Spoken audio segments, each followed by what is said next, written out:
As a reminder, all members of council are obligated to declare a conflict of interest or pecuniary interest as per section 133 of the Lloydminster Charter regarding any item on this agenda. Just for council and those that are attend council meetings on a regular basis, I'd like to welcome the Eco 9 class from ES Laird and their teacher, Erin Claxton. So thank you very much for joining us. I'll be talking about their class a little bit later in my mayor's report. But thank you for joining us and seeing democracy in action. I will now ask if there's any additions or deletions to the agenda. Not seeing any. Move on to item number 3, the approval of the agenda. I'll look for direction from council regarding the approval of the agenda. Councillor Buckingham. With the agenda dated October 29, 2018 be approved. Seconder. Councillor Monroe. Any further discussion? We're calling for the question. Not seeing any, I'll call for the question. All in favor? Opposed? Carried. Moving on to item number 4 on the agenda, approval of the minutes of the previous meeting. Direction. Councillor Buckingham. The regular council minutes dated October 15, 2018 be approved. Seconder. Councillor Monroe. Any questions arising from those minutes? Before I call for the question. Not seeing any, all in favor? Opposed? Carried. Is there any business arising from the minutes? Not seeing any. I'll move on to item number 6, public presentations. There's no public presentation noted. Item number 7, new business. 7.1, bylaws. I'll look at the city manager. Good afternoon, Your Worship and Council. To present 7.11 bylaws, I'll start with the City Clerk, Doug Rojo, and we'll also ask Natasha from our Planning Department to come forward for technical questions. Thank you, Your Worship. Just to go through this item very quickly, this item is the subject matter is the Walking on Water 5201 46th Street amendments to the municipal development plans and land use bylaw 5-2016. Just to explain the recommendation, recommendation 1 and 2 are for the municipal development plan, which must be amended prior to amending the land use bylaw. And then item 3 and 4 are for the land use bylaw amendment. The background is that bylaw 23-2014 and bylaw 24-2018 were read by council for the first time on September 24th, 2018. The public hearing was held on October 15th, 2018. From these presentations, the administration has prepared the following information. I'll ask Natasha to come forward at this time. Good afternoon, Natasha. Good afternoon, Your Worship, Council. Thank you very much. So following the public hearing that was held, administration just wanted to add some clarity to 4 items, one being the downtown transition zone. This came from the municipal development plan, which was adopted in 23. The intent of this district is to create a mixed-use transition zone which will encourage additional retail and higher density residential development to be located within close proximity to the downtown, facilitating the outward growth of this core. This was in essence an overlay district. It did not change the use of the properties. They are still, as they sit today, residential. There's no additional regulations that are applied to them. They're treated like any other residential lot within the city. When bylaw 1-2013 was approved in the municipal development plan, from 2011 to 2013, administration went through extensive public consultation, advertising in the newspaper, holding open house events. In the opinion of administration, the general public was well aware of this document, as well as the downtown transition zone coming forward. In June and July of 2013, the appropriate public notices were published in the local newspaper to make the public aware of the adoption of the municipal development plan. Surrounding the compliance of code, should these 2 bylaws be approved, the applicant will be required to obtain a demolition permit for the removal of the garage to facilitate the parking, as well as a development permit for the construction of the new area and the new use. A condition of the development permit will be that they obtain a building permit through our contracted agency, which is Superior Safety Code. The building permit will then ensure compliance with the safety code. Should the applicant fail to comply with the conditions of the building permit, they would be in contravention of the development permit, and both the business license and the development permit could be revoked. Just some administration clarity around home-based businesses. When a home-based business, whether it be major or minor, was approved, And we're given owner authorization. Administration makes the assumption that you either live there or you have authority to live and act on that property. It has not been to date, and it's a direct question, do you reside in this property? Since this has come forward, administration has gone back and clarified our process, asking the direct question, if you live there. In regards to parking, the landowner will be required to provide off-street parking for her patrons in accordance with section 4.15 of the land use bylaw. Based on this calculation, she'll be required to provide 6 off-street parkings.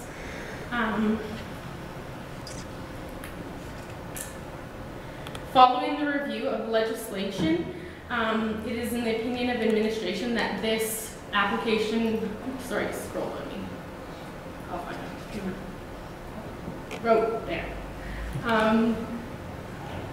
lost it, sorry.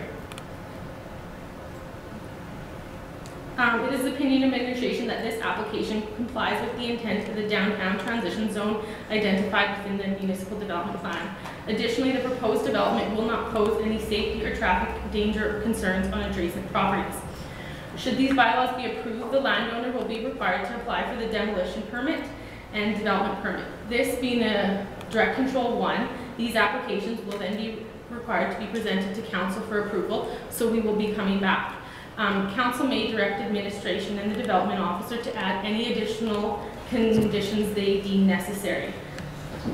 If the conditions associated with the development permit are not fulfilled within the specified time on the notice of decision, both the business license and the development permit may be revoked. Today, Superior Safety Code, our contracted agency, the applicant and city administration have all been in conversation about what needs to happen from both the development permit and the building permit aspects to come into compliance, and we've all made the commitment to continue to work forward and together should this bylaw be approved. Any questions? Thank you, Natasha. Okay, we'll start. Councilors. Councilor Miro. I guess I just have a comment to make is that I understand the transition zone, but I just, in this entire application, do you think it would be right to say that we should be taking the person or business out of the equation and actually implementing it as if it was any other business or any other, if it was, say, a person that started off as a home-based business that was an adult specialty store or a cannabis paraphernalia store, and they were asking for the same application. Would you say that we should be taking the person organization out of the equation in this retrospect as to not set precedent and rather be looking at what they're wanting to do regardless of the business structure? To an extent, yes. I understand what you're saying, but you also have to remember by approving this to DC1, granted it'll have to come back to council for use approval, but potentially this could be any of the uses identified in DC1. I don't have that bylaw in front of me, sorry. I know cannabis retail sales are not in DC1, nor is... And I'm not saying cannabis retail stores, Yeah. say a paraphernalia, right? That Yeah. sell, so, because they can't be within a certain region. So realistically, if she in 3 years decides, no, I either closes her doors or whatever, decides to sell the property, any of the uses identified within DC1 could come forward and put an application to operate on these lands. Right, and that's just what I want to say is like a broad spectrum, is that in the decision that I'm making today, it does not have to do any entirely with the person or the type of business that they're running, but the precedent that it may send in other areas of our community. And I'm taking into consideration that this is within the transition zone. Perfect. Councilor Thorson. Thank you, Your Worship. This is somewhat of an open question, so, I don't know. A mixed-use downtown transition zone will encourage additional retail and higher density residential development. In what way do you believe that this promotes higher density of residential development within the area? I don't think it promotes higher density residential. I guess in our interpretation, it was encourage additional retail, and so being an option. Not every property within the downtown or the downtown transition zone will accommodate both. To be, I guess, even 100% clear right now, even DC1, as administration, we've gone back and looked. So as DC1 sits today, she could not even operate the secondary suite in the basement and a commercial upstairs to, in our mind, be classified as a mixed use. That's not permitted within our bylaws. She would have to be solely commercial. So these some of these clarifying aspects, potentially administration has to go back and look at. And I know we have been in touch with Sam and his team, and they are evaluating some of these, I guess, policies within the municipal development plan as they go forward to actually set some policies in addition to them of how we implement the vision. Councilor Torres. Thank you, Natasha. I guess the way I look at it is, I'm not sure that this exactly accomplishes what the goal is for the area. However, when I look at the rules of the game as they are right now, and where the, you know, where the end zone is and everything, I think that the applicant is playing within the rules of what that area is meant for. And when you read through the municipal development plan, it's meant to encourage something similar to this. And I think all that the applicant has done in this time is try to play within the rules of the game to try and accomplish this goal. And sure, there's other requirements as far as safety codes and different things like that they'll have to comply with. But up to this point, I don't see any fairness in changing the rules of the game partway through. Yeah, I know we all have our own opinions about when other government agencies change the rules of the game midway through and say, oh, you need these additional requirements. That's really not what we're talking about. We're just talking about what are the laws as of today, rightly or wrongly, and applying this specific application to it. And I think that this application fits within the rules of the game. So for that reason, I think that it's really one worth considering, because that's the rules as they're stated right now, and someone's just playing by the rules. So thank you. Councilor Dutcher. Thank you, Worship. Yeah, the question, Natasha, and I asked you before we started, I guess I was trying to sort out whether it's a house-based interest or a home-based interest. And I guess as we explore this and going forward, you know, typically when we think of home-based businesses, we think of people living there and running a business out of their home. And yet we've heard that that's not a requirement. So I mean, part of this is for the language, and yet I still see that other parts of the cities run a home-based business because they will, we have examples, and certainly that we have, and yet this one sort of falls in this category where it's unclear at this point for me whether the owner actually lives in the home and someone else lives there. And so, you know, it falls within the rules, but perhaps somewhere's in there. The question is, are we calling it what it's supposed to be called? And so is it cheaper for me to go buy that house and create a home-based, you know, business there, as opposed to renting property on 50th Street or 50th Avenue, pardon me, in more of the downtown area? So I guess I'm just trying to look deeper into it. I guess I would encourage administration to look at it from that perspective. That is this creating a particular advantage or disadvantage?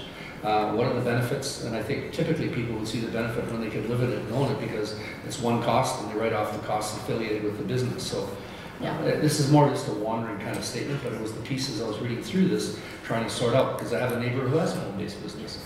I go, if they live in there, that's their home. But if you don't live in it, you still need all the rules. It's a different critter. Yeah, so thank you, Councillor Diachek. So I guess today, depending on Council's decision, speaking that should these bylaws not be approved, she would be able to fall back onto her last approval, which was the approval to operate a major home-based business. That being said, she will have to operate within all the conditions and restrictions identified within our land use bylaw to operate as a home-based business major. And administration, that would be our job to ensure that she does comply with those regulations. As it states, one of those being that you do reside within the home. Councilor Baker. Thank you, Your Worship. During the public hearing process, I asked the question for clarification in this sense. If you take an R1 property, or R2, whatever it is, and change it to direct control or commercial, in the past, for many years, you had to upgrade your building to commercial standards. And I guess, to me, whatever works is good, as long as we live within the rules. And I think it's important that the city make it really clear to the applicants or potential applicants, if they're going to rezone, there may be significant costs in upgrading that existing building to commercial standards, so they know ahead of time rather than getting trapped after the fact. It's just a precautionary thing. I've witnessed that in the city before, and I just want to make sure that the owners realize what they're faced with or could be faced with. Yeah. Thank you. Thank you, Councillor Baker. So administration did meet with Superior Safety Codes and the applicant, and without getting into details, he did identify to her some of the things that do need to be upgraded with the change to commercial to comply with safety code. Like you alluded to, some of them do require an extensive financial investment on her part, as well moving forward, setting precedents when applications come forward in future DC1, not just being redistricting, but for development permits. Anytime a development permit comes up, we have the ability to add the condition of a building permit and bringing those older buildings up to code. We have a lot of them within our downtown district that are probably not at code, so that would be a condition going forward amongst all applicants. Councilor Torres. Thank you, Your Worship. Just one other comment, maybe that came from the public hearing we had. A lot of the feedback we got was around parking in the area, and the way I see it is this development permit is helping to alleviate some of that issue, if anything. The other thing is, the way I see the world is, if parking is bad in that area, it's not necessarily because of this store, it's because of the other things around it. So I think it would be wrong to penalize this applicant because of the poor parking for the other things around it. So I just don't think that that would be fair on our part to penalize them because there's not enough parking for other facilities in there. Councilor Fagin. So the applicant is aware of the expenses and is okay with that? I can't speak for her whether she is okay, but I can tell you she is aware of the upgrades that need to be done. Because this could be, we're just kind of chasing our tail, perhaps, if there's no interest. I did give her the option after we met with them if she wanted to remove her application and just walk away at that time, and she made the decision to proceed back to council. Okay, fair enough. Yeah. Councilor Monroe. I guess my question, another just comment would be that this is the downtown transition unit. So where I look, where on the Alberta side, I'm just saying where Walmart is, Supplement Canyon, there's a strip mall. So then there's those houses on the corner that are right on that border of residential to business. So in the future, if we make that a transition unit, is that expanding other possibilities within? Because they can't expand any farther in Alberta. We're really running out of space in Alberta, just like the downtown. So Alberta, we really at this point cannot move any farther west. So if the city did move into that position where those would then become, and you have a home-based business, again, is it making it so that we're really turning residential areas into commercial areas that really shouldn't be? I'm not worried about this business in particular, but I'm really worried about the precedent that it's setting for our entire community. I guess the question I had to follow up with, this is gained only the downtown side to answer. Right, That's that question. But future, should Alberta run out of space, that may be something, the possibility that the city would run into, and then I'm worried about the precedent that it's going to send, whether it's 5 years from now, whether it's 3 years from now, people can look back on this case and say, and like I said, I am completely taking this business and this individual out of the equation and thinking if it was any business or any type of, that would apply to DC1, would we be approving that? Or does it, at the back of your mind, it play on what type of business it is? And I really do feel, personally, that we should not be considering the type of business, because if it is rezoned at that, and for some reason that individual sells that business and moves to Wainwright or Vermilion, as previously stated in their presentation, that would be a possibility. If should we not do this, who knows what the economy is going to say, and if they do relocate, that's already rezoned, so we then don't have an option. If it gets sold to someone else, and that business moves into there, we really need to look at the broader picture of what consequences we could have long term. Maybe people think I'm playing this up a bit too much, but I am honestly worried about the precedent it may set. Councilor Dutcher. I think Councilor Torres was first look. Okay. Thank you. Councilor Person. I just, in part to respond to Councillor Monroe's point, is in the scenario where Parkview, an area like that, you would have to go through a public consultation process in developing a municipal development plan, and perhaps have another area of the city where you would have an overlay that says that there are additional uses, be it commercial or whatever, within an area. But that's a significant process that actually did already happen for this area. That through that process, there was an acknowledgement that there could be some crossover between commercial and residential, and there was a significant process that went into it, lots of public feedback and everything that went into that. And now we're simply saying, we set up the rules from that document. Now someone is just trying to apply make an actual application to the rules of the game. So we're saying that that is the rules of the game, and we're saying they just like to follow if possible. So I think that I understand your concerns with having having it changed to commercial, because there is a potential of, you know, a different type of business where council or a council may be less in favor of having it. At the end of the day, I believe that it was considered a downtown transition zone because of its proximity to the downtown. We're talking about 20 feet away from the downtown area. So I think it's a little bit different in this scenario, in my opinion. To each their own. Councilor Mitchell. I have nothing to add to that. That was very well articulated. Thank you very much, Council President. So Natasha, I've got a couple questions, I think, now that we've been around the table. Why did the administration choose DC1 versus commercial? DC1 was chosen because DC1 is the land use district applied to the downtown as a whole. Yeah. Thank you. For some of us that aren't up on the plan quite as much. Second question, is this the first in the time that the downtown transition zone has been looked at since that bylaw in 2013? Yes. Okay, I kind of wonder because I don't ever remember hearing anything about it in the past, so that's from that perspective. I think you answered my question, and Councilor Baker alluded to it as well. Building code, how it applies to that whole, the present structure as a residence, moving to commercial. How hard would it be to go back to residential down the road? This again is the Superior Safety Code, so I can just speak to my knowledge, what I've learned as a fast forward lesson over the last few weeks.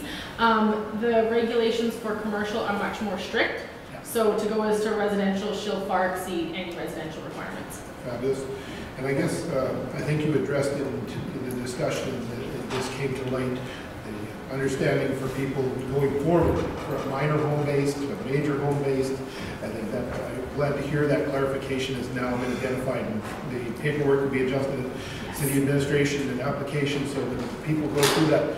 So I guess it's not directly related to this, but if someone's in between and we gave them a major, the rules that were in existence today are still good, but going forward they're going to change. Is that what we can expect about the residential? No, even if you made the transition, the question now on the applicant directly states, do you reside at the property you are applying for? Okay. And so that will come forward. Okay, that just answers a couple of questions I had, and I thought people might have, you know, that are looking at this from the outside, because we've got people that have feelings both ways, and it's an important decision that we're going to have to make as council. But I think it's to help people understand that back in 2013, this is what happened.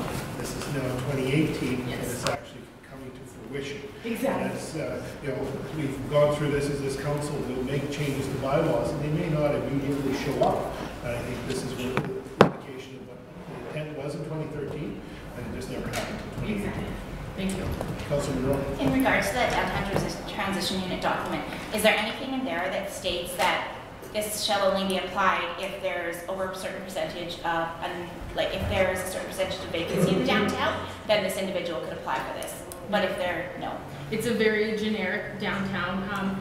I can even speak to when it was created, because I was a part of creating the MDP. When the downtown transition zone in the MDP was very vaguely created, there was intentions of, previous to where we are today with the downtown plan, that a plan come forward quicker and more aggressively to kind of fill in the gaps and add some more intent to it. Unfortunately, that's taken a lot longer, but currently as it sits within the MDP, the statement I typed out here that encourage additional retail and higher density residential developments, that's all the MDP really alludes to. Okay, and just one other thing for clarification is that it was always in the policy for minor home-based businesses and major home-based businesses to reside within the home. It was just not on the application, but it was always within the policy, correct? Yes, and then so based on how our form was done, it was us almost making an assumption if you're applying for this, you're residing in the home. Right, is there anywhere, and there's nowhere on the application that stated you should be residing in the home? Prior? No. But there is Today? now? Yes. Okay, thanks. Councilor? The only thing I would add, I guess, in that is that if you're asking if they reside in there, you could for 10 minutes a month. So I would massage that and say, is this your primary residence? Okay, thank As you. opposed to spending one night a month or something as a residence.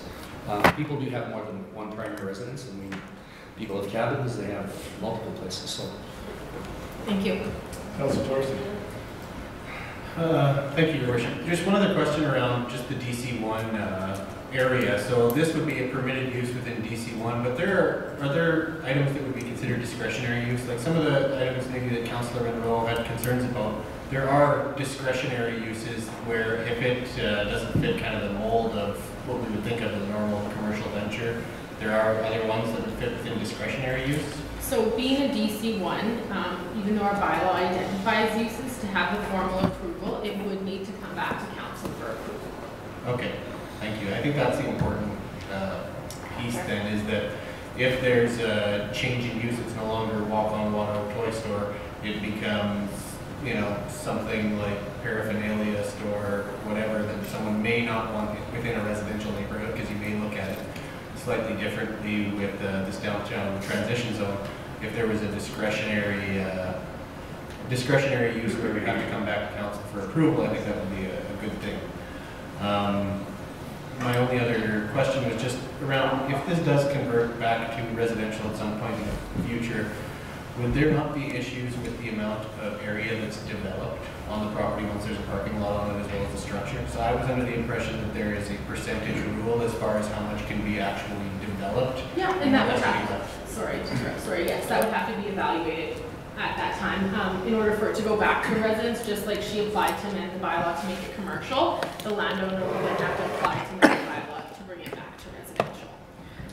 Further to what you said, so speaking in terms of council approving this bylaw, her next steps would be to come forward as administration and apply for a development permit, and the development permit would address adding the parking stalls as well as the use, and administration will bring that development permit back to council for council's approval. All been around the table. I think all the questions have been asked. I'll look for direction from council and recommendations. Councilor Monroe? Yeah, just let me return to the page. The council granted the second reading to bylaw 23-2018, being a bylaw to redistrict all that portion of land containing approximately 0.052 hectares of lot 9, plan 3407 8W within section of quarter, section 0.1, township 50, range 01, west of 4th Meridian, from residential to commercial. Seconder, Councilor Diachuk. Ask for any further questions quick before I call for the question. Not seeing any. All in favor? Opposed? Carried. Up to council for direction. I'll just make a quick point that Councillor Thorson brought up some really good points, that really in this aspect she's playing completely 100% by the rules, and although I do feel it's setting precedent, I can't really vote against it in the terms that she really has done everything right, and there isn't anything in our policy to say that she hasn't. So with that, the council grant the third reading to bylaw 23-2018, being a bylaw to redistrict all that portion of land containing approximately 0.52 hectares of lot 9, plan 3407, HW within section quarter, section 0, or southeast, quarter, section 01, township 50, range 01, west of 4th Meridian, from residential to commercial. Seconder, Councilor Diachuk. Councilor Thorson. I'll ask any further questions before I call for the question. Not seeing any. All in favor? Opposed? Carried. We'll move on to next. I think we discussed and debated this entire meeting, so I'll look to council for direction on the second portion. Councilor Monroe. The council grant the second reading of bylaw 24-2018, being a bylaw to redistrict all that portion of land containing approximately 0.52 hectares of land of lot 9, plan 3407, HW within the southeast quarter, section 1, township 0.50, range 01, west of 4th Meridian, from R1 to DC1. Seconder, Councilor Fagin. Any further discussion? Not seeing any. I'll call for the question. All in favor? Opposed? Carried. Up to Councilor. That council grant the third reading to bylaw 24-2018, being a bylaw to redistrict all that portion of land containing approximately 0.52 hectares of lot 9, plan 3407 HW within the southeast quarter section 1, township 50, range 0.1, west of 4th Meridian, from R1 to DC1. Thank you. Seconder, Councilor Diachuk. Again, I'll call for any more questions before I call for the question. Not seeing any. All in favor? Opposed? Carried. Thank you, Natasha. Thank you. Moving on to agenda item 7.2, I see the city manager's office, and nothing noted. 7.3, the city manager, to the city clerk, or how do you want to handle it? Thank you, Your Worship. For these, for the next three items, 7.1, 7.31, 732, and 733, I'll ask Scott to come forward.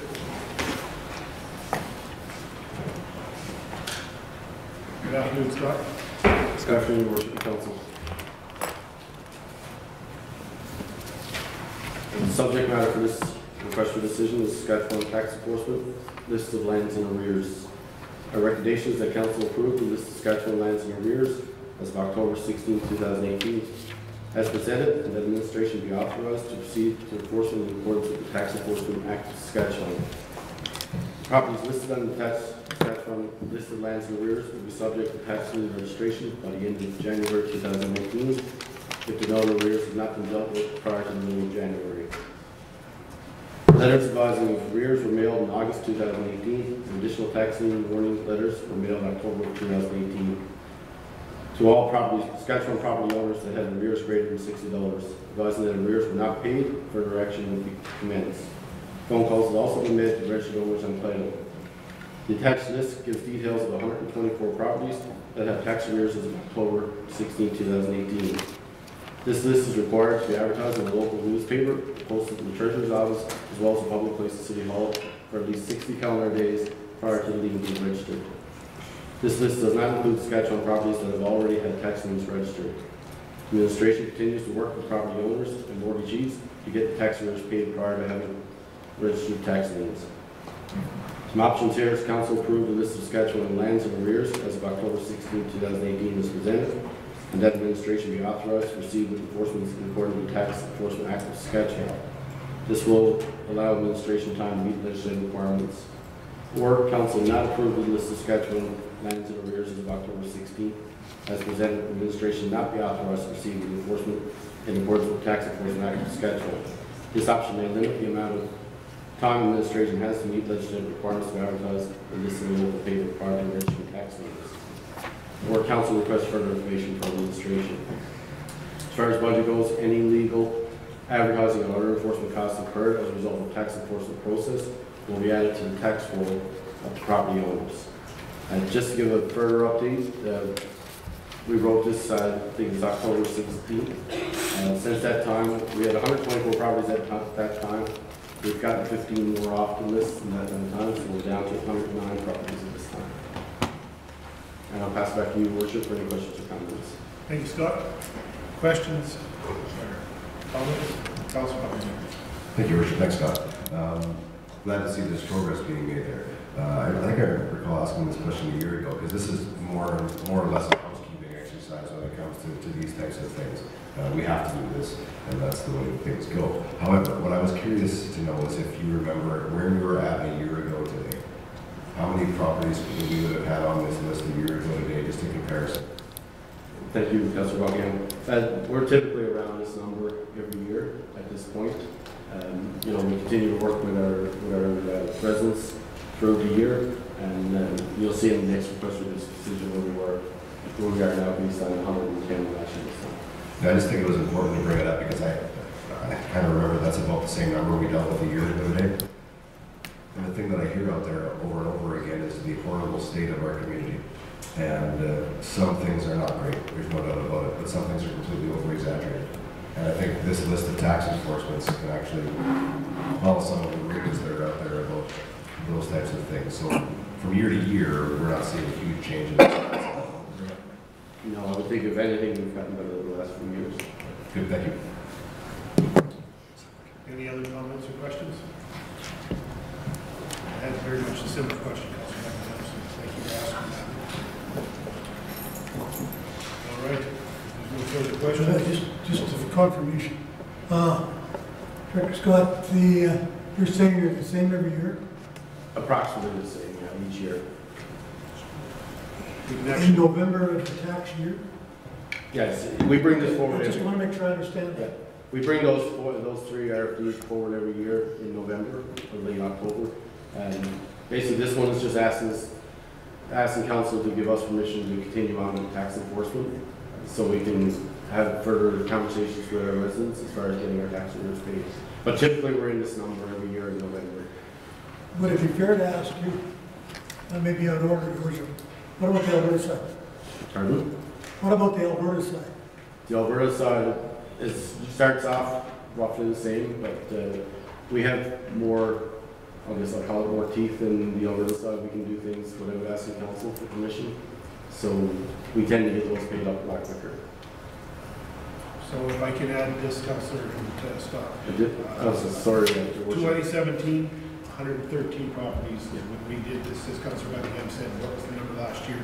The city clerk just informed me it was 113 at this time last year. So we're slightly ahead of the game from that perspective. Okay. So that's good news. I consider that a measure. If we're going down on this side, I feel comfortable that things are moving in the right direction. A little bit. Not great, but I'd like to see it zero at this time. Thank you. Torres.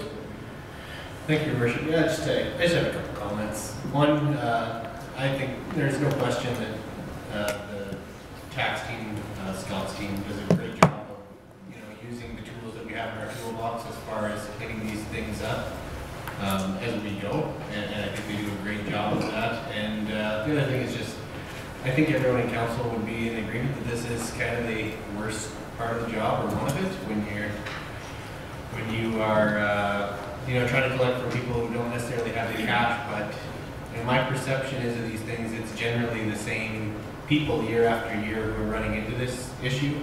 It's the same groups, because you see they've got potentially penalties and arrears from years ago.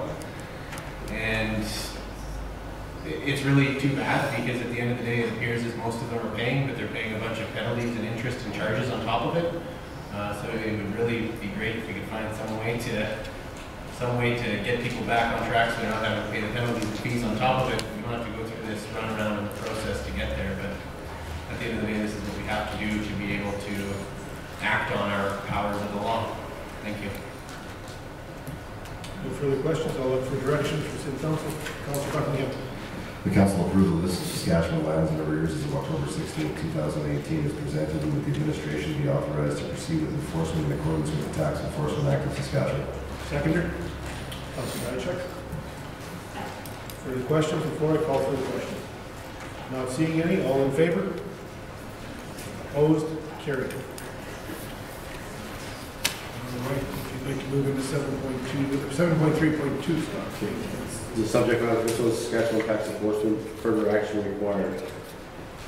Recommendations that council authorize administration to initiate steps to proceed to apply for title under the Saskatchewan Tax Enforcement Act on following Saskatchewan properties. Lot 23, Block 9, Plan 1017-20898. Lot 12, Block 9, Plan B1271. Lot 22, Block 13, Plan B1127. Lot 41, Block 13, Plan 101532440. Lot 8, Block 4, Plan 77B03702. Lot 2, Block 2, Plan 80B00296. Lot 24, Block 9, Plan 83B08817. Lot 16, Block 12, Plan 101860567. Unit 22, Condo Plan 101917661. Administration requires council's authorization in accordance with subsection 22(1) of the Saskatchewan Tax Enforcement Act to initiate proceedings to apply for title on any Saskatchewan property that has tax arrears, tax lien registered for more than 6 months. The City of Lloydminster currently has 7 Saskatchewan properties remaining that has tax liens registered in January 2018. Administration has attempted to contact all 7 property owners as well as their mortgagees and continue to work with the owners to make arrangements for payment. Unless arrears are cleared up, administration would like to proceed with enforcement procedures. Saskatchewan legislation states 6 months after the tax lien has been registered, the council may authorize the treasurer by resolution to start proceeding for the title. The letter has been sent to property owners in October 2018, advising them that the tax lien has been registered, and if arrears are not paid in full, the City of Lloydminster will be commencing tax enforcement procedures. Upon council's authorization, the next step is to send a 6-month notice which advises the property owners and all other interests registered on title if tax arrears are not paid in full within 6 months. The city intends to apply to a registered owner of the property. After the 6-month notice, the city must apply to the Provincial Mediation Board for permission to make final approval for title, application for title. Options is the council authorize administration to initiate steps to proceed to apply for title under Saskatchewan Tax Enforcement Act for 7 Saskatchewan properties listed that remain in arrears after lien registration. Option 2 is council not authorize administration to initiate steps to proceed to apply for title under Saskatchewan Tax Enforcement Act for 7 Saskatchewan properties, or council request for information. The legislative process enables the city to take action on collecting the remaining tax arrears outstanding. And just a further update to that one as well, we did have 1 person pay off on Friday, so our list will be down to 6 at that time. If there's any questions or comments? This would be the list that I brought forward last year, so we're down to 6 properties out of 111. Thank you, Scott. I'll add to your report, I believe the information had been provided by city clerk. We were at 3 properties and 3 property owners last year. So up a little, double on that side of it, but we're down to the final straws here on this one. So again, this is for everybody's information, Scott. Councilor Buckingham asked it earlier. This is the process that by legislation we are required to do as good financial stewards of the community. As the council, we need to push. This is the process that needs to go on through annually if there's outstanding. That's correct. Just like to read out, I guess, the one that was removed for public record. We can remove roll number 1-202-683-1000, lot 24, block 9, plan 83B08817. So that would be the 3rd last on your list. Thank you, Scott. Any further questions or comments? If not, I'll look for direction from council. Councilor Buckingham. Thank you. The council authorized administration to initiate steps to proceed to apply for title under the Saskatchewan Tax Enforcement Act for the following Saskatchewan properties. Lot 23, Block 9, Plan 101-720-898. Lot 12, Block 9, Plan B 1271. Lot 22, Block 13, Plan B 1127. Lot 41, Block 13, Plan 101-532-440. Lot 8, Block 4, Plan 77B03702. Lot 2, Block 2, Plan 80B00296. Lot 16, Block 12, Plan 101860567. Unit 22, Condo Plan 101917661. Thank you, Councilor. Seconder, Councilor Feigman. Any further discussion? Not seeing any, I'll call for the question. All in favor? Richard, may I ask a question? Certainly. I didn't realize it's got a condo plan in here. Is So there just 1 unit in a condo? that's, yeah, it's Yes. just one condo that hasn't had its. It's Unit 22 in the condo plan. Okay, I just missed that one. Any further questions, clarification? Not seeing any, I'll call for the question. All in favor? Opposed? Carried. All right, Scott, we'll move on to the next one, 7.3.3. The last one is Saskatchewan Tax Enforcement under $60. Our recommendation is that council not approve tax enforcement proceedings to be initiated against Saskatchewan properties with less than $60 for tax arrears, as outlined in the tax report. Saskatchewan properties less than $60 tax arrears. Properties listed on the attached Saskatchewan properties less than $60 tax arrears would not be worth the cost of proceeding with tax enforcement due to minor balances remaining in arrears. The City of Lloydminster currently has 21 Saskatchewan properties with 2017 tax arrears less than $60. These amounts are for taxes and penalties that have not been paid by the owner when the last payment was received. Future tax payments will be applied to the oldest balance outstanding first, and it's suspected that these arrears will be paid by property owners with the remaining 2018 property payments. Article 3, Section 3 of the Saskatchewan Tax Enforcement Act gives council the authority to direct the treasurer not to include on the list land in respects to the amount of taxes in arrears does not exceed 1/2 of the immediately preceding tax year levy with respect to that land. This clause gives council the authority to exclude specific properties from the tax enforcement procedures if they wish. Administration continues to work with property owners and the mortgagees to get the tax arrears paid. Our option is council not approve tax enforcement proceedings to be initiated against Saskatchewan properties of less than $60 tax arrears as outlined in the tax report. This option will avoid additional costs associated with proceeding with tax enforcement on these minor balances remaining. Where council approved tax enforcement procedures to be initiated against Saskatchewan properties less than $60 of tax arrears as outlined in the tax report. This may result in additional costs associated with proceeding with tax enforcement on these minor balances. Our council requests further information from the administration. I'll pass back to you, Your Worship, for questions. Thank you, Scott. Questions or comments?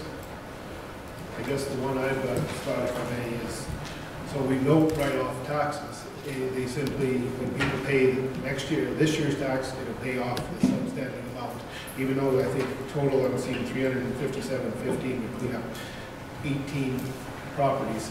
That's cleaned up when they start paying the next round of taxes, and we go through this again.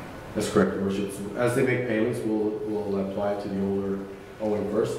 In most cases, these are people that paid off their statement, but there's penalties applied after that, so they probably don't realize what's outstanding.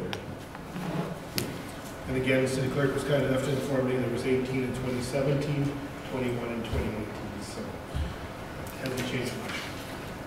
Any other questions or comments? Again, I'll look to council for direction. Councilor Buckingham. The council will not approve tax enforcement proceedings to be initiated against Saskatchewan properties with less than $60 in tax arrears without any attached reports. Saskatchewan properties less than $60 in tax arrears. Seconder. Councilor Pagman. Any further discussion? Not seeing any, I'll call for the question. All in favor? Opposed? Carried. Thank you, Scott. Thank you. Thanks. Moving on to the agenda, 7.4, Chief Financial Officer. I don't see anything listed, nothing changed. Moving to 7.5, Community Development Services, City Manager. Thank you, Worship. Thank you, Worship, to present Northwest Drainage Channel Rehabilitation Project. I'll pass it over to Executive Manager Don Stanton. Thank you, City Manager. Good afternoon, Council. Before you have the Northwest Drainage Channel Rehabilitation Project contractor selection. The administration seeking a recommendation, actually two recommendations from Council. First being that Council approve the award of Northwest Drainage Channel Rehabilitation Project to Top Grade Construction Limited of Lloydminster, Alberta for $3,546,958.75 plus GST, and that Mayor and City Clerk be authorized to sign and seal all necessary documentation.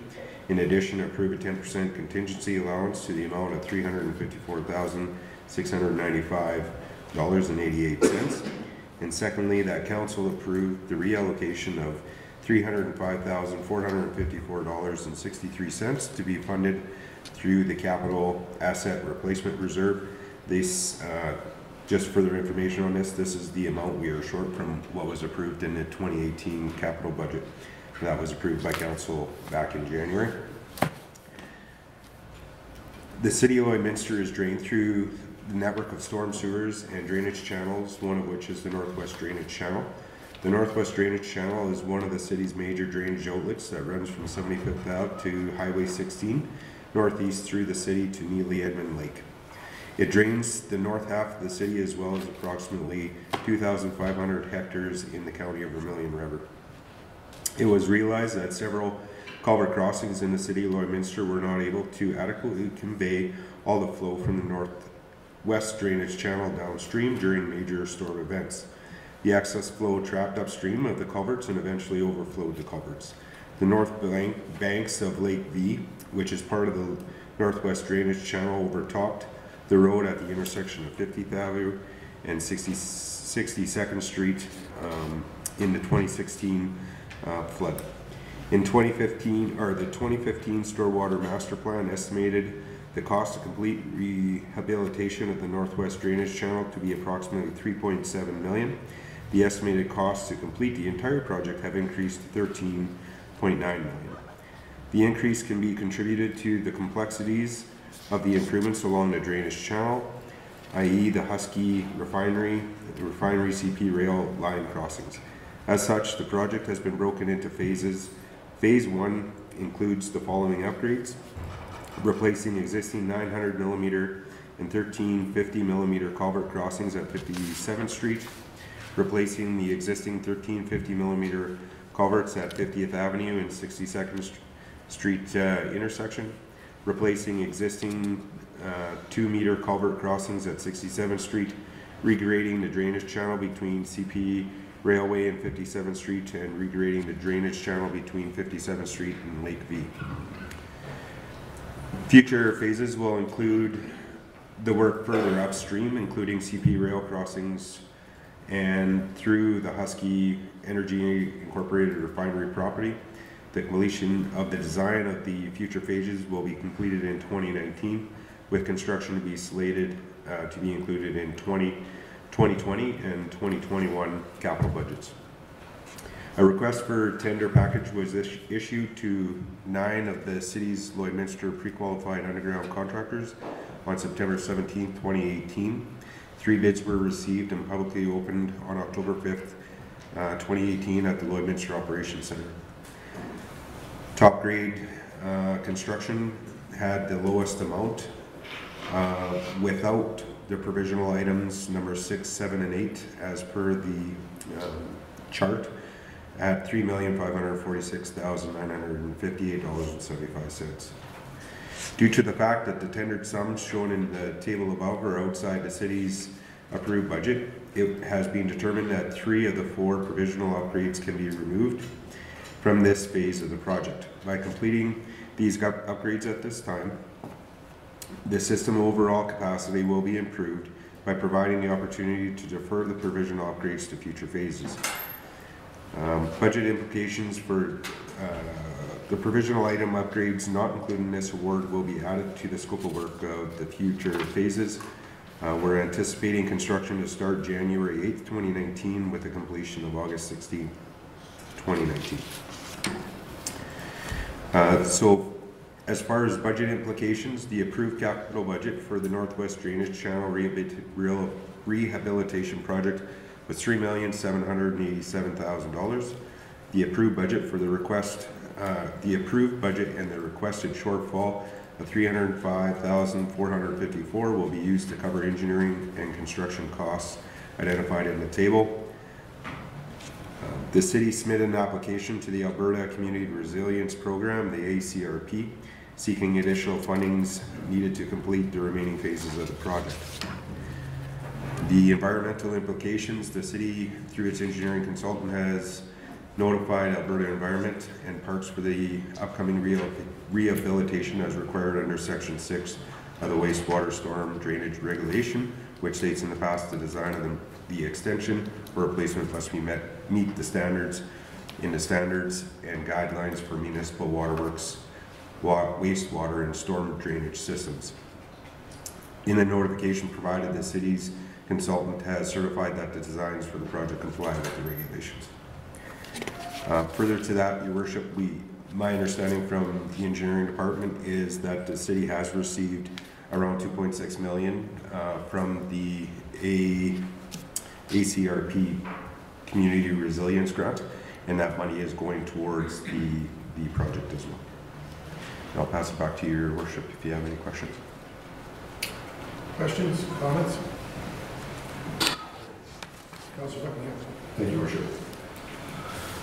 So looking at the budget, and looking at the additional ask that we're asking for in the budget, that additional ask is $50,000 difference if we didn't have that contingency fund in there. Just curious as to why would we need it. I realize the percentages. The $350,000 contingency is what we're asking for in this project. If we didn't ask for that, we'd be $50,000 over budget. That's a fair statement, Councillor. If we didn't have the contingency, any amount we're over the approved capital budget, will be back in council asking for that additional funding, which potentially delays the construction. So we're asking for that additional contingency now in case it is required to be used as part of the project, and that funding would come from the asset capital reserve. So, if I understood you right, if I can just get a supplementary question per se, if there was no contingency fund, we'd actually be under budget. Just make the budget, because the contingency is $354,000 and just to correct the budget shortfall, I believe should be read as 305 for 454.63, which is noted above. And that's what they're looking for from the capital asset replacement. So technically, this project is under budget if they didn't approve the 10% contingency fund, correct? Yeah, just a $50,000 difference there. Yeah. It's 50,000 under budget, correct?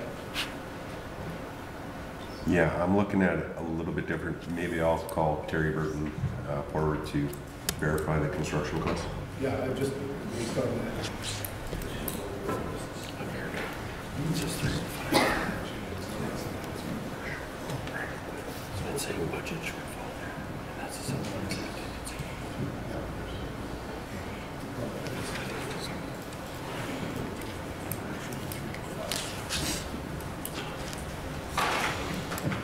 Terry, you could ask. Yeah, so based on, I might be able to answer this, Your Worship. With the total 2018 capital budget was $3,787,000. The engineering geotechnical services required are $190,800. The construction cost of $3,546,958.75 plus the contingency of the $354,698.88 for a total project cost of $4,092,454.63. So we are looking for the $354,695.88. So the shortfall outside, the shortfall is 305. So we're actually short, by my calculation, around 45. We're short 50,000 if you take the contingency portion of that. Or am I looking at that backwards? I'm thinking it was the other way. It truly would be 50-ish under budget if we didn't have a contingency on the project, yes. Okay, so. It's so close to covering that full 10% that we're asking for. It's, yeah, I mean, okay, thank you for clarifying that. Yeah, sorry. No problem, I just, Councilor Dodger. So just a quick question, because I think when we put the, pardon me, the contingency fund, it's almost like we're teasing the contractors to try to, I guess, spend it, and so, but yet it's common practice. Would that be accurate? Contingency, yeah, I guess you can think of it that way, but we still have to prove whether we agree with those extra costs or not too. So we have the hammer in those cases. We're asking for 10%. Again, we've got a pretty large project here, $3+ million, and some complexities too. So we're taking into crossing a few pipes and connecting a lot of existing infrastructure. And there's always some complexities that we never took into consideration once we get the ground opened up and put these new pipes into place. So contingency definitely covers those aspects of things that we missed in the design. So in the last 3 projects, have we accessed the full 10% in contingency funding? Not too many, but we're getting close on some of these ones, yes. Yeah. Councilor Baker, please. Thank you very much, Your Worship. Just a question here. 2015, whoever gave us this price of $3 million, whatever it was, $787,000 to do the job, the Northwest Drainage Channel, the whole channel? As part of the master plan recommendations for improvements along the system, they identified $3.787 million, yes. How did we do that? The shortcomings were, is they took it fairly, they took a simplistic approach to it. Basically, this many meters of this pipe, and then applied that, and then included a 50% contingency on that aspect of things. What's come to light as part of our detailed design is we're crossing CP rail in a very tight quarters within the Husky refinery and into our existing drainage channel. You got that map there? See where it does that little L shape on the map there? In that section, we're talking very, very tight. We barely get in our pipe sizes in there between the railway and Husky refinery. Because of that, there's extra costs associated with it, extra requirements from CP, extra commitments that Huskies want to put on us, and that kind of things like that. So those pieces weren't taken into consideration at the master plan level, only at the detailed side of things is where we're going to find those things out. And that's where we got the new cost is come from. Well, I guess what bothers me, 3 years later, we jumped to 13, almost $14 million to finish the channel. It's a sizable increase, there's no doubt about that. So Your worship, That- when, that's just, quite a boost. yeah, just to speak to that, so when they do them, Can I just yeah, finish my question, please? I was going to ask you where the trouble spots were. Is there another way or somewhere a different direction to go?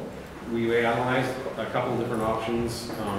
Instead of taking the L to the south, we've looked at going to the north. And based on the cost estimates, it didn't provide any reductions at all. It's hard to see on that map, but there was other options that we investigated, and in the end, this was. Well, I'm sure you have, man, it's a pile of money. Yeah. So, just so I understand, I'll get your, Executive Manager Stagg, we started at 3.787 way back in 2015, and now let's go search. Or is that the section of where we're at, this 3.7? Because the way this reads, I think it's what Councilor read, the original was 3.78 million, and now we've jumped to 13. The master plan recommendation was 3.8 million, what's the say? Give my heart a little. Oh, yeah. so the master, yeah, the master Sorry, plan, Don. yeah, no, that's fine. Pardon The me. master plan's done at a 30,000 foot level. So they don't know any of the details. They're looking at it from a historical perspective to change some culverts and crossings. They estimated it at 3.7 million and put that in the 2015 master plan, and that could have been influenced from the master plan from 2009. When we go into detailed design, that's when they're having conversations with the stakeholders, the Huskies, the CP. They understand what their requirements are, and we zero in on what that cost estimate's going to be, and in this case, it is significantly higher than the master plan. In other cases, it's been our master plan saying it's a $13 million build, and we do it for 2 or 3. So those master plans are only a guidance to fulfill our future capital planning. When you go to detailed design, things get much more detailed, and we are looking at the complexities of this storm channel, and section A is showing us what the entire complex is going to cost us to upgrade it. We did have an estimate when we went through detailed design back in September 2017 when we brought forward the engineering. I think our estimate at that time was 3.4 million for this section alone. It's a lot of money.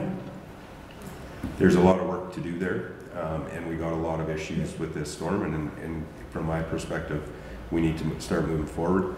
At 40th Ave, so north, I know what happened there. northeast of the furthest piece, so up by the landfill, that area was improved last year due to that water coming over top of the road, so that's already been done. So these are the next sections upstream to that, and we will continue to increase our capacities upstream in our future phases as well. One last part to my question. Is anybody else contributing to this cost? You know, we have people sending their water through our city. Do we get stuck for the whole bill? Is anybody helping us with these costs? Not at this time. I'll get Councilor Torreson if I can, and then come back to your question. I'll go along if I may. Councilor Torreson. Thank you, Your Worship. Far from an engineer, so take this with a grain of salt. It's just the hard right angle turns. To me, isn't that kind of asking for trouble? Because it's gonna most likely to back up where those hard angle turns are, isn't it? There's ways to deal with those right angles, and of course, that's part of the design process. This alignment is not an easy alignment by all means, for having those 90 degrees. Do they pose some implications? Yeah, they do. But right now, the initial system was definitely in place with those 90 degrees, and they were working up until, I guess, relatively 4 or 5 years ago, and that's why it's now on the list to be upgraded.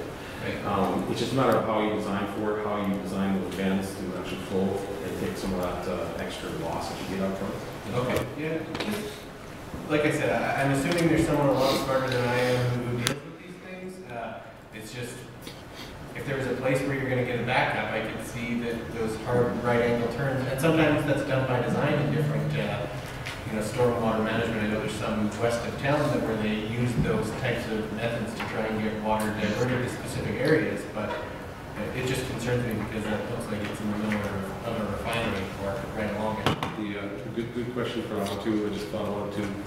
CP poses an implication to us. They want us to cross at 90 degrees as well. So because of that alignment and having to meet that 90 degree, like to their track, Okay. we have to be perpendicular to their track. So they also want us to slow it down at that point? No, they just don't want any failures to be longitudinal with their tracks. If there is any failures, potential failures, it's only in a very small little area. Councillor, what Terry's saying is the tracks have to cross, the crossing has to be perpendicular to the tracks. Okay. Before or after the tracks, they don't Okay. care about, Yeah. but just when it crosses CPs right away, it has to be perpendicular to the track. Fair enough, yeah. To be honest with you, as far as the conversation goes with the cost estimates of the master plans, sometimes I think that, when you look at it in the grand scheme of things, you're going to win big on some, and they're going to be a lot cheaper in 5 years in some cases. In other ones, when you have more information, you're going to find out it's a lot more expensive. And I think that's why when you look at it from 10,000 feet, you say, okay, we need to do $50 million worth of stormwater upgrades. That number is probably not far off, but it's not necessarily all in the exact places that they said. You're going to get some that are going to end up cheaper and some that are going to end up more expensive, but that's why you're dealing with whatever they call them, level 1 estimates, or maybe it's level 5, I can't remember, one direction or the other, but either way, it's cost plus, or their estimate plus 50%. There's a huge margin of error. Yeah, they do. Yeah, they put a lot of extra contingency in it because of that simplistic or higher level approach to it. The other thing with regards to the alignment, we're not building a new system here, right? So we're retrofitting it to the existing system that was put in back in, I don't know, the 80s, 70s, 80s, 90s, whenever it was put in. So we have to match up the existing alignment with these culverts and just make sure that they're sized properly, that whatever flow is coming down through the system, these culverts crossings would be able to convey that amount of volume. Okay. Fair. I'd like to pick up on Councilor Baker's question, the next step. So we have some funding partners on our stormwater drain, especially from the west. But where does their commitment end and where does our do we share any costing on that? Because once someone leaves the west, from an adjacent municipality, it becomes so what arrangement do we have with them for funding? My understanding, Your Worship, is there is no arrangement. Maybe the city manager has some comments. No, that's correct. We don't have an agreement, but it is definitely on our radar. We've requested some information around how much of the water we take in is attributed to regional partners, if you want to call it that, and then it's from there we'll be looking at taking it forward from there. Okay, so that's something that exists way back that may not have been addressed to the way we'd like to see it today. Yeah, the consultants that actually put our master plan together are looking at that modeling to determine where and how much water is contributing. So we are working on that, but there is no current agreement. Excellent. We've had a series of numbers, and I just want to make sure that I'm clear, and council and public are clear. We have $2.6 million of provincial grant money coming towards this project, just about just over $4 million. And we have been collecting $13 a month from residents and their properties, in most cases, some more, for a stormwater levy. That money will be directed towards this project as well, I hope. Yeah, my understanding is the stormwater fee that's been collected would go towards projects exactly like this. I would have to verify that funding. My understanding is there is funding going towards this, but I would want to verify that before saying that publicly. Okay. I'll leave that with you to do that. Once again, and I'm just, my only concern is letting a contract that requires provincial regulator permits. Again, so I'd ask administration to ensure that the city's covered as we put forward that contract, just in case, we know the provincial regulators are usually pretty good, but just to make sure that we're covered, that I believe Alberta is good. We're still waiting on the Saskatchewan one, just to ensure that our coverage, that we're not caught with a contract that we can't execute because we don't get the permits. Yeah, my understanding is we are, but we will again make sure that prior to any signing of contracts. Yep. I'll look for that when it shows up on my desk, so that's good. Appreciate that. Any other questions or comments? Thank you, Worship. So, just for discussion purposes, what if council put forward a motion without a contingency fund? So, I think I'll let... How much, someone said that it may delay the completion of the project. I'm just curious on that side of things, because the other side of it is, you could come back to council and say, guess what? We're over. We're gonna need a little extra here. Just curious. You're absolutely correct there, Councillor Buckingham. We could execute the project. We could move forward with that. Based on Terry's confirmation, I can't add today, it's Monday. Based on Terry's confirmation, we have around $50,000 that we could use if for any unforeseen circumstances. Any dollar over and above that through our purchasing policy would require council approval. And with the scheduling and timing of that, sometimes that can lead to further cost for delaying contractors and those types of things. So we could definitely go that route if that's what council would like to do. We have no issue with that. I just want to put a caveat beside that. Sometimes delays do lead to additional costs.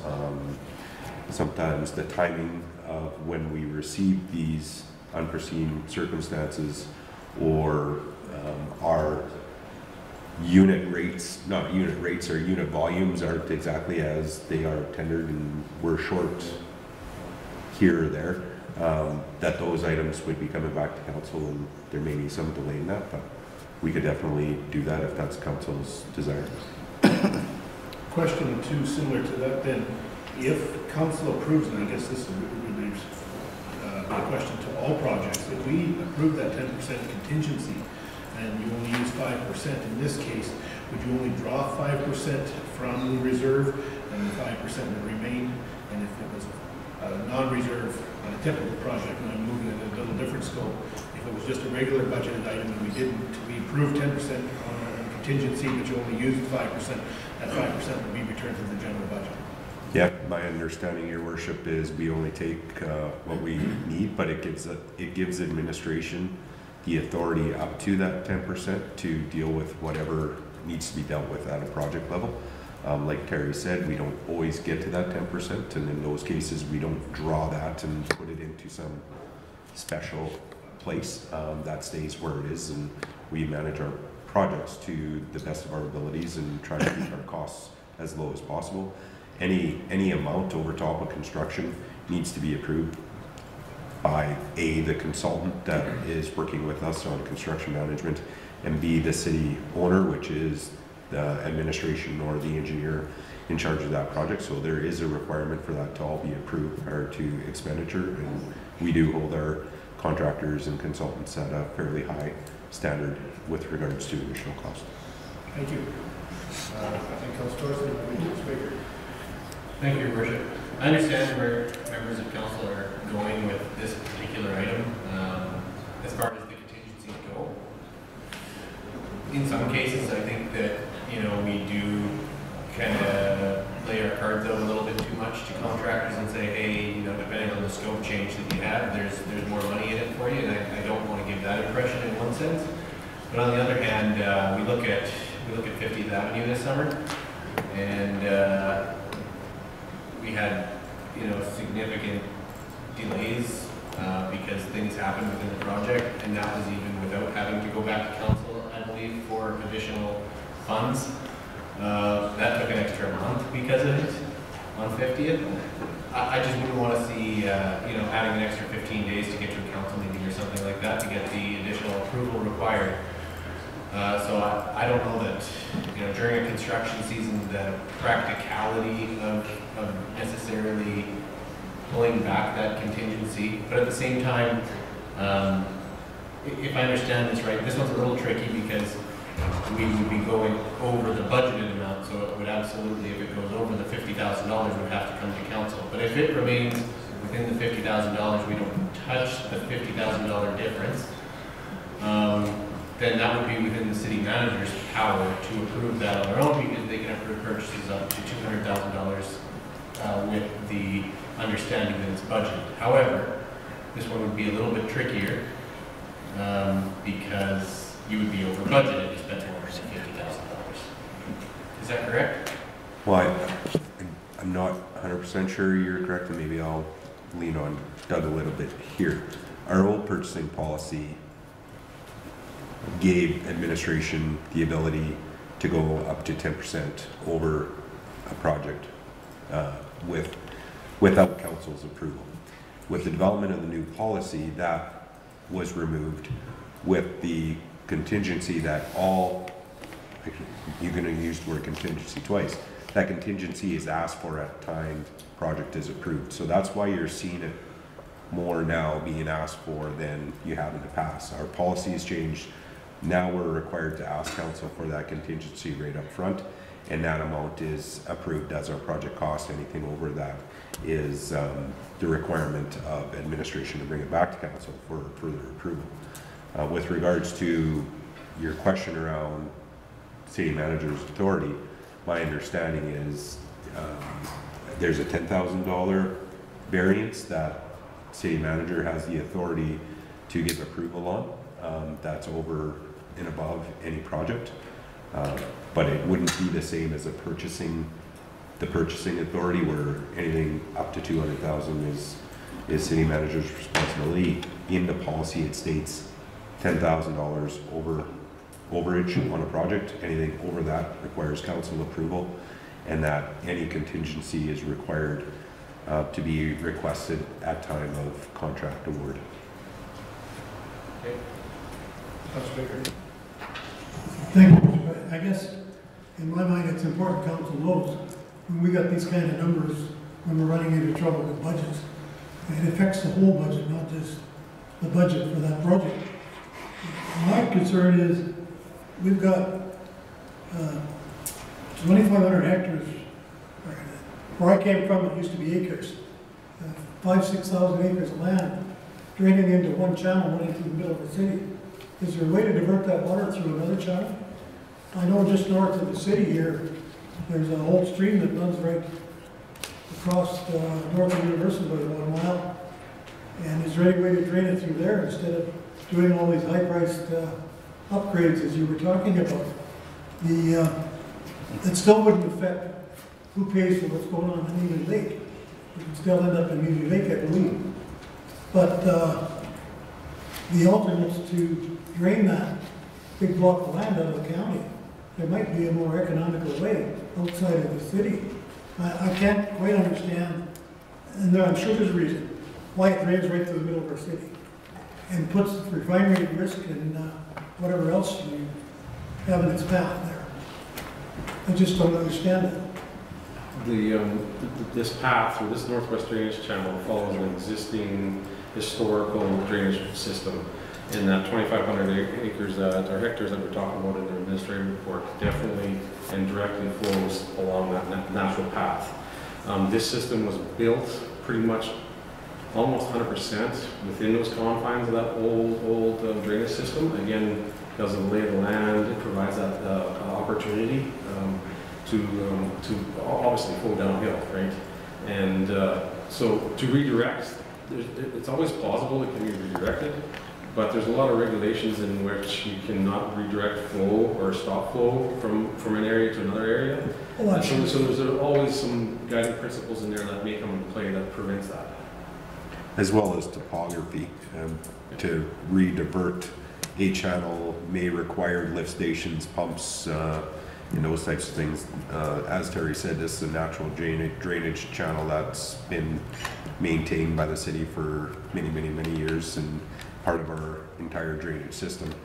I'm not saying that we shouldn't be talking to our neighbors with regards to the amount of water that comes in. I think we're on a path of working towards that, and with the other things going on between the city and county, I think there's definitely opportunity for us to address some of those things. I think it would be a fairly costly endeavor if we were going to try and divert and change the direction of the stormwater that flows through this system. Yeah, I don't know, but I guess 20 years from today, Rich, there'll be new council sitting here. And as the county grows, for example, and they pay more land out there, there will be no absorption. That water's going to go somewhere. It's only going to get worse. So what do you do when you run out of culverts that aren't big enough around the refinery and things like that? Are you going to put culverts in today that suit the next 50 years, or you put them in for the next 10 years? Like it's just going to get worse if we're going to keep expanding the region. So is this the right thing to do? I just ask. Within the city, I understand. But is there some alternate way to, because I don't see it getting better in the long haul if it keeps developing to the west. That's all I need. Thank you. Yeah, there's development standards that require them to control the flow. So when there's a new development coming on, and we have these standards within our city municipal development standards already, they have to control and maintain flow that's greater than pre-development flows. So pre-development flows are established 2 liters per hectare or something like that. Again, I don't know the number off the top of my head. So if they're going in and paving, let's say 160 acres into pavement, they're required to contain the water on there that's in excess of the 2.05 liters per acre that are coming off there. So they would be required to put retention ponds in and systems to hold that water and release the water at pre-development flows. So we shouldn't see a major increase. I mean, we're going to, but we shouldn't see a major increase because of the additional developments going on out there, because they're going to be held to some form of standards in the amount of water they can flow. Now, what we are seeing is larger rain events. We're seeing larger rain events within our city. We're seeing our intensity curves, rain intensity curves increasing. We're seeing 1 in 100-year events more frequently, and that's why we need to improve our system within our municipality so we can handle these intense events that we're seeing on a more regular basis. I wasn't debating or arguing about looking after the city. I'm just saying there's a lot more land outside our borders than there is inside our border. How are we going to deal with that in the future? If it keeps flowing into our city, it's only going to get worse. The big flood of 16 or 15 or whatever it was, I don't know. Your pictures forget what year it is. I think they're 2016. Pardon me? 2016. Yeah, that's only 2 years ago. Now, all that water, did that come from the city? I don't think so. Came from everywhere. So, you know, what happens the next time? That's all I'm saying. If there's more dark land, it's only going to get worse in my mind, but what do I know? I'm not a water expert, but I was wrong when that happened. So, a diversion dam or a diversion channel in the long haul, without any professional training in that world, tells me that it might be something to look at. Yeah, there's other options. Within the city, currently we use those stormwater management ponds to deal with those surges and those extra loads. And as such, we don't have to have as big as mains as we probably wouldn't have to have normally, because they take that surge, they fill it out, and then slowly dissipate it over time. Yeah.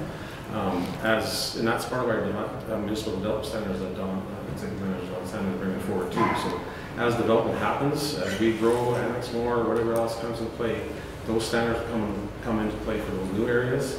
And as such, we're going to probably see more those storm management ponds that control that flow and ultimately work in conjunction with these upgrades going off into the future. Thank you. Well, any further questions? Councilor Thorson. I agree. Thank you, Richard. I realize we spent enough time on this. I did pull up the purchasing policy. I do interpret it differently. I think the situation I described does fit within that, and if it is not intended to, I think we need to maybe bring the purchasing policy back again to clean up the language in it, because it refers to for purchases over $200,000, purchasers may request council for approval of a contingency up to 15% of the contract value during contract approval, and it does say that they need to say where the funds are coming from. And in this scenario, if we're saying that a contingency that pops up that's within $200,000 afterwards could fit into this category for purchases under $200,000, then the city manager would have the authority to make that. So either way, if it's not super clear, we need to clean it up, because I do kind of agree that it's not good to advertise that there's more money on the table if you're a contractor from our seat, if you're looking at the contractors, because it just looks like, you know, more money available at the end of the day that they could get out of the deal. So anyway, thank you. So manager. Thank you, Worship. There's a clause within in the event that a situation of emergency requires a change order to be issued above the already approved limit, the city manager has the authority to issue the change order and shall notify council at the next scheduled meeting. However, I don't think I want to do that in every case. I think that's meant for real urgent situations, and to me, in this case, this is a project that generally we have a 10 to 15% contingency that should be treated different, in my opinion. Yeah, and I think, you know, I'm wrestling with two things. One is that, do we believe that our administration always act in the best interest and get the best bang for our buck? And if, and I think they do. I guess the other side of this is that, do we think that they're easily hoodwinked and the contractor's going to get 10 or 15% or whatever it is as a contingency? And I know that other projects, when you build a $30 million school, that contingency was in place. And I can tell you every cent that they tried to get over and above was fought for hard every darn step of the way. And that's the job of our people. So I guess until we see some evidence to suggest that, you know, that's not happening, I think we proceed with the way we have it. So I'd be prepared to make the motion. Further questions? I'll entertain that motion, Councilor. Thank you. Sorry, one moment. Thank you. The reason I brought it up on this one today is more the closeness to having to go into reserves. Right? We've seen lots of contingencies asked for in different projects in the last little while, and that was all well and good, but they weren't going over budget. And this one is asking us to go over budget. So I thought it was a good one to bring it up on today, because like has been said by my colleagues around the table, well, let's advertise we have more money, but we don't. Just like that. Okay. Councilor Dodger. Council approved the award of the Northwest Drainage Channel Rehabilitation Project to Top Grade Construction Limited, Lloydminster, Alberta, for $3,546,958.75, plus GST, and the mayor and the city clerk are authorized to sign and see all necessary documents. In addition, approve a 10% contingency allowance in the amount of $354,695.88 Canadian cents. Second, Councilor Thorson. Any questions before I call for the question? Not seeing any, I'll call for the question. All in favor? Opposed? Carried. I'll look to council for direction on the second change. The council approved the reallocation of $305,454.63 to be funded through the capital asset replacement reserve. Seconder, Councilor Thorson. Any further discussion? Not seeing any, I'll call for the question. All in favor? Opposed? Carried. Moving on to 7.6. Thank you very much, Terry. Forward on that. Thanks. 7.6 to operations. I'll look to city manager. Thank you, Worship. To present 7.6.1 home-based business major professional account, I'll ask Natasha from planning to come forward. I believe Roxanne. Thank you. I'm Roxanne. Good to have you. Welcome, Roxanne. You remind me of something named Roxanne, yes. Thank you, Your Worship, Council. Now, before you, I have a recommendation that Council approve a home-based business major located at 5026 46th Street as was submitted. Background on the application is that administration received the application for the home-based business major at the address indicated on August 28th of this year. The lands are zoned DC1, Direct Control 1, and all uses in a direct control district, unless specifically controlled otherwise by the land use bylaw, are approved through council. There will be one part-time employee, only as needed, who resides outside of the home. It is proposed to have 2 clients per week who would drop off documents and pick them up at a later date. The driveway would supply up to 2 parking stalls of off-street parking, for which only one would be utilized at a time. The applicant petitioned the condo development and received a signature of approval from all landowners, all other condominium owners. Administration feels that this proposed use will not have a negative impact on the surrounding properties. Since the lands are direct control, administration advertised the application in the local paper on September 6th of 2018. The letters had been mailed to abutting landowners within 30 meters of the subject land, as required through and by Land Use Bylaw 5 2016. There have been no concerns received to date. Should this application be approved by council, the decision will be advertised in the local paper, and the residents will be given an opportunity to appeal the decision within 21 days to the Municipal Government Board. Should council not approve the application or a portion thereof, the applicant has the ability to appeal the decision to the NGB or the Municipal Government Board. The option that I'm asking for is that council approve the home-based business major for 5026 46th Street with the following condition: that the home-based business major shall adhere to the special regulations for home-based businesses major, as detailed in section 5.16 of Land Use Bylaw 5 2016 and any other section that is relevant. Another option may be that council not approve the application at all.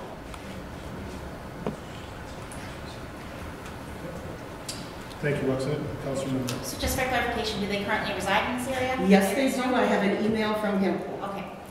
I just wanted to, Full-time. it's not on this Yes. form, so I just wanted to confirm. Absolutely.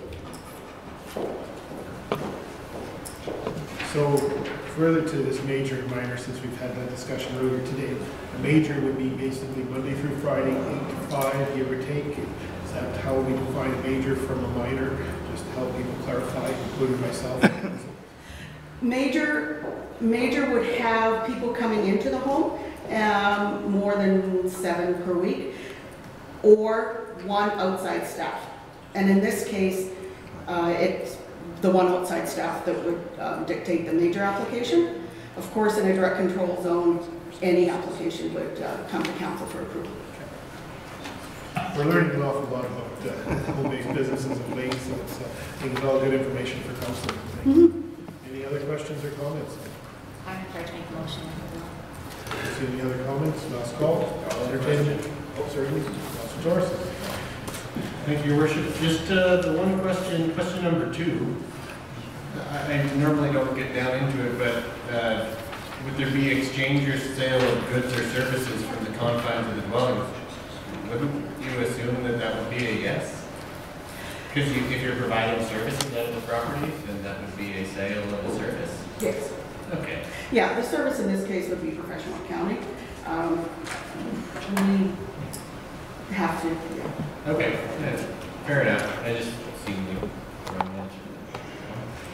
All right, perfect. We're good? Yeah. All right, Councilor, I'll entertain that motion. That council approve the home-based business major for 5026 46th Street with the following conditions. The home-based business major shall adhere to the special regulations for home-based businesses. Major, as detailed in section 5.16 of the Land Use Bylaw 5-2016 and any other section that is relevant. Okay. Seconder, Councilor Buckingham. Any further discussion or comments? Not seeing any, I'll call for the question. All in favor? Opposed? Carried. Thank you, Roxanne. Thank you, Mr. All right, moving on to the agenda. 7.7, I've got Chief of Staff, I don't see anything noted. All right, moving on to item number 8, correspondence and information. All right, moving on to item number 9, Mayor and Council reports. You'll find my Mayor's report for the last month attached. I want to again extend a thank you to the class, I believe, for the opportunity to answer questions of the Eco 9 class from ES Laird a couple weeks ago. Thank them very much. I want to thank you very much for the invitation, the opportunity. It's always great to see future residents of our city and people that live in our city from a younger perspective. ask the questions that they ask, sometimes added from home. Those are really good. It's great to have them. I'm glad they were here to be able to take in today's proceedings of the council. The one major thing, my report covers off the things I've been doing and meetings that we've attended. I've attended meetings with the Northern Mayors and Reeves in in Sherwood Park. We met mid-sized mayors in Alberta, and also Leduc. Just attended last week in Regina, the Mayor's Caucus in Regina, so it's been a busy couple of weeks. The city manager and I have put on a few miles attending meetings, and marijuana has come along, or cannabis. That was a major event, a good discussion at all places. Everybody's still looking for additional monies. The major one I wanted to add, it's not on the report that's coming up, I think very important, and I had a chance to speak to the media on Friday about this, is the Remembrance Day service. I'd like to bring it to everyone's attention that Remembrance Day service will be held on Sunday, November 11th, at the Comprehensive High School Gymnasium, as it always is, and it will be on Sunday. People can be in before 10:30. That would be good to be seated so that the events can occur. This is one day in the year that I encourage every citizen, every business to take that time, if they're not able to take in the service themselves, where they're at, to take time to reflect. This commemorates 100 years since the end, the armistice was signed, the end of the First World War, the Great War that we thought, for many people at that time, thought it'd never happen again. And it's been repeated time after time, and I think this is very, very important that we take that time to reflect. Our local Legion has poppies available, and I appreciate seeing so many on council and administration today. I encourage people to take up that poppy for a case of remembrance. Individuals that are no longer with us made the ultimate sacrifice, and some numbers that are very interesting. Of course, there's no veterans, I'm afraid to say, alive from World War I, and out of the 5 million Canadians that served, I believe it was in World War II, we're down to about 41,000. So we're dwindling from the Second World War. The people that serve are few and far between. So when you have the opportunity, I encourage people to thank a veteran for their service and other members of the protective services that have provided service and given, in some cases, many of them that we can't honor in person, have given their lives already. So with that, I'll leave it to any other council comments. Councilor Thorson. Thank you, Your Worship. On the weekend, I had the pleasure of going to Rocky Mountain House to visit some family. One of the things we did was we took the kids, got them dressed up in their Halloween costumes, and did trick-or-treating all through their downtown. There was a little kind of treasure hunt, if you will, where you need to get stamps at each stores and stuff like that we're participating. Just because the city has now taken over some of the activity-related things that the downtown bid was doing, I just wonder if it's something that we could talk to some of the downtown business owners next year and think about getting into. It was a lot of fun. There were hundreds of kids out trick-or-treating, and all the businesses had different sales going on, promotions and stuff like that, so it was a lot of fun. Just thought I'd bring that up. Thank you. Thanks, Councilor. Thank you, Worship. On Thursday, I attended the Economic Development Supper, if you like, with ministers in Edmonton with Catherine Dusher. And it was set up in a kind of a speed dating model where you had a table that would accommodate either 9 or 10 people. And so we were placed at different tables, and what happened was 3 chairs had a bowl on them. And then what they did is they placed different ministers or ADMs on them. And after 10 minutes, you were expected to have finished 20 minutes, you were expected to have finished the first course, and then you moved on to another table, and you had the next course all the way through. So I had the opportunity to speak to a number of different people, and so extended invitations to a minister. I think it's economic development. Michelle, anyway, she lives in Melfort. Her parents live in Melfort, so she always drives through here. They'll come back. Saskatchewan City. Anyways, and so I said, "Do you need to stop? Here's my card." And so she said next time she's going to finish her stop. So if anybody's around, we'll give her the big tour. A couple of things that I think it was really a good opportunity to learn more about sort of the direction that different ministries are providing. But I think the other part was interesting is we shared that WestJet was now flying in on a regular basis to Lloydminster. People were sort of like, what? When did this happen? And I think there's more of our story that needs to be out there across Alberta, because people aren't aware I would have thought WestJet would have been a higher profile piece of information. They would have reached out across to all Albertans. It hasn't.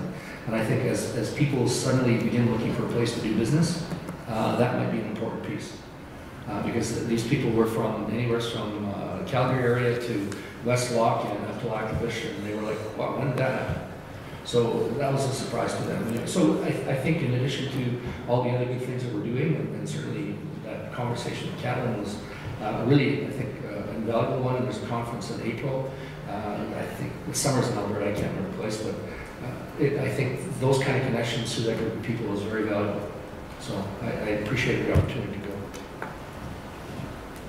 Any other comments, Councilor Baker? Thank you, Your Worship.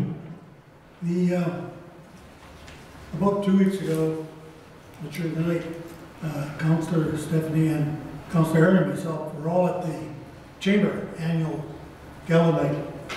And I know it's a business type awards night and based on our business community. But there was one interesting thing, and you're gonna have to help me here, my colleagues.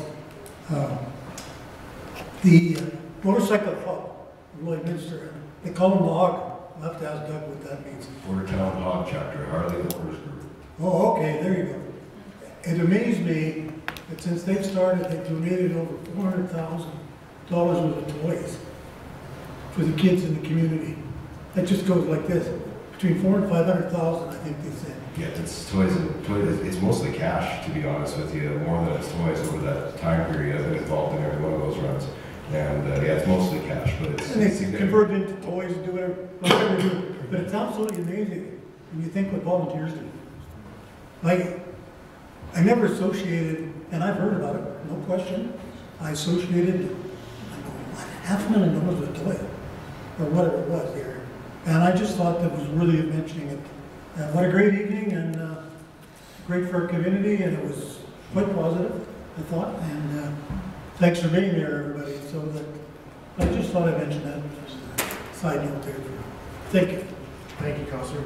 Again, I'd like to thank all councillors, and soon we'll be changing one last time for this year to the deputy mayor changing, but I appreciate all the you folks standing up when I'm out of town, or double booked or triple. I appreciate the council taking a chance to get up there and represent the city. Very much appreciated. Just a quick comment in regards to the Chamber of Commerce Business Awards.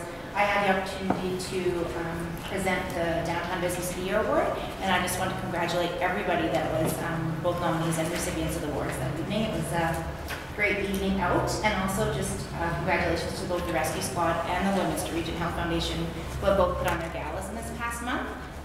They were both excellently attended. I'm not sure final numbers that they both raised, but just a huge congratulations to our community to come together to support those both worthwhile causes. Absolutely. Is there any other items there? Not seeing any, I'll move to item number 10. Is there any other matters that this council needs to deal with at this point? Not seeing any, I will look for inquiries from the media. Thank you, Your Worship. There are media requests for Councillor Buckingham, Brown, Monroe, and Morrison. Motion to recess. Motion to recess. Seconder? Councillor Thorson, all in favor? Opposed? Carried.